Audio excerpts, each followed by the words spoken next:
In America today, we are writing the history that future generations will study. We are choosing the story that they will read. Our story right now, a $1.5 trillion budget deficit and a $14 trillion national debt. Small businesses, which provide over 80% of our nation's jobs, are being choked by unnecessary and costly regulations. Our weakened economy has put our national security at risk. And yet, as serious as these challenges are, as Americans, we come at this task with a history of winning over adversity and with the persistence to prevail. Because I believe I can help stop the insanity of rampant government spending. Because I believe I can help promote and protect job-creating small businesses. Because I believe we must fix our economy in order to strengthen our national security. I'm announcing today that I am a candidate for the United States Congress.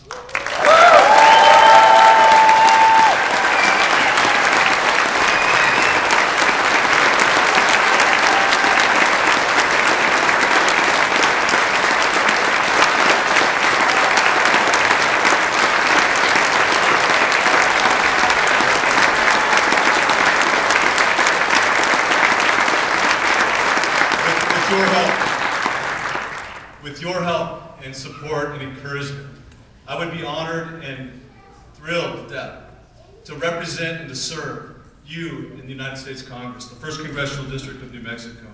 My priorities are the same as yours: to get government to do what all of us have to do every day of our lives, to live within its means, to help small businesses create badly needed jobs, and to protect our nation from those who would do it harm.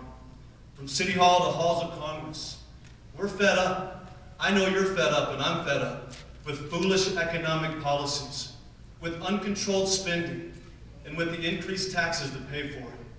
It's immoral to pass on to future generations of Americans the pain and the price of our government's excess. Living within a budget, it's not the hardest thing in life. Together, working with Mayor R.J. Berry, we did just that, and we averted an economic disaster in our city.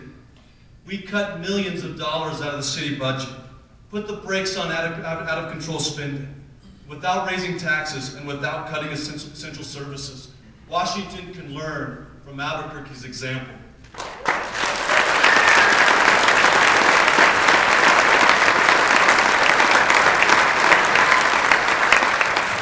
Respecting small businesses, it should be a part of the education of every American generation. Our nation cannot recover unless small businesses recover. As a small business owner, I've started companies, I've employed workers that have provided services and products that people need. I've had to contend, as many of you have, with overreaching regulations that have increased the cost of doing business. In America, small business and dedicated workers generate economic growth and jobs and wealth, not government agencies and bureaucracies.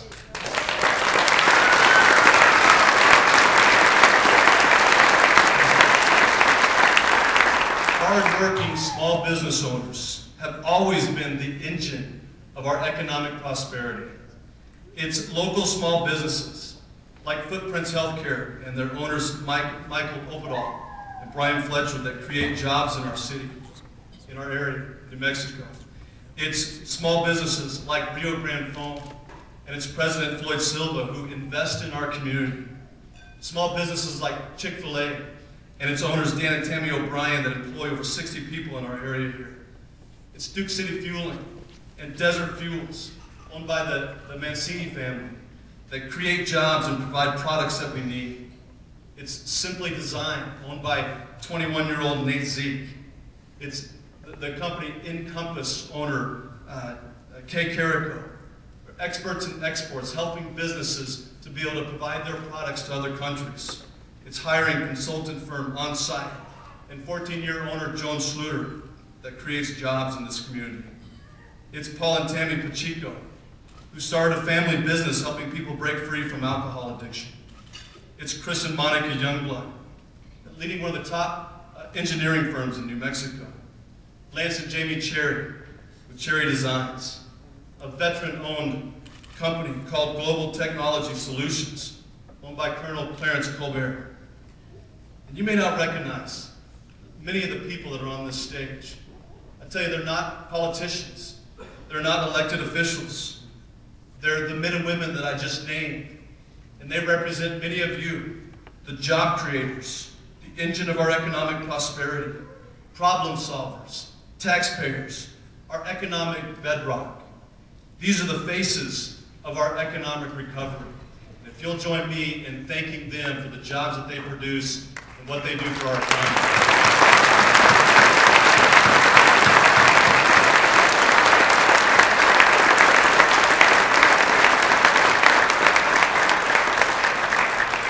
Finally, we must not become complacent when it comes to national security.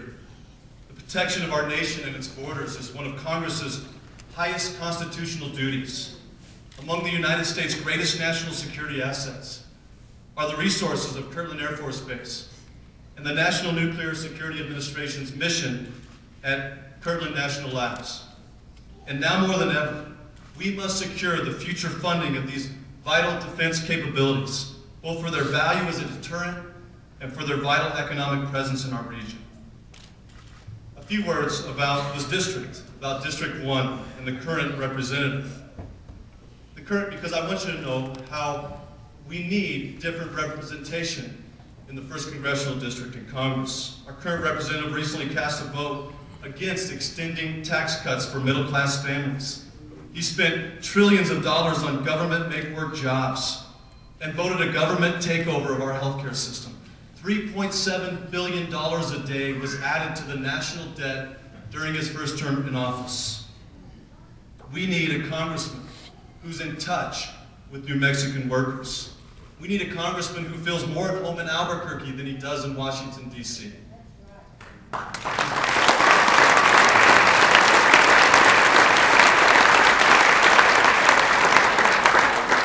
We need public servants who will not forget who hired them. People who understand that public service is a privilege and not a perk. That it's about helping and not hurting. It's about giving and not gouging, about serving and not stealing. That is my compass and my anchor. These are my motivations to serve. Some may think that running for Congress right now, at this time, is too early in this election cycle. I believe when it comes to defending what is important about America and solving the critical problems that we face right now, that we are dangerously close to being too late. We must go to work right now.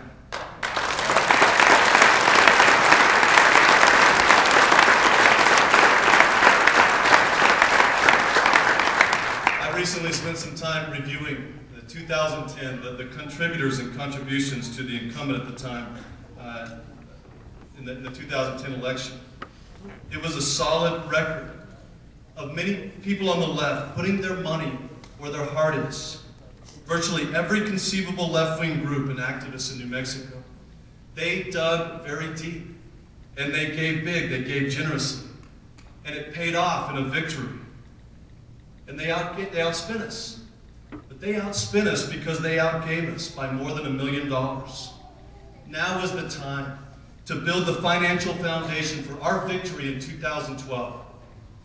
Your generosity will enable us to do that. And in just a moment, we'll have some materials that will help you get started in that process, and we're very thankful for it. This is an important election. We're at a turning point in our nation, but it's not going to turn around by itself. It's going to take determination and action and resolve. Thank you for joining me in fighting this good fight. I will be the hardest working candidate. I will leave no stone unturned. I will dedicate myself to this great cause.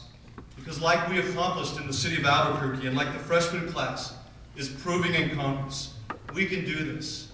We can regain our prosperity. We can change course. We can choose a better way. We can accomplish anything. Thank you very much for coming today. Let's get started.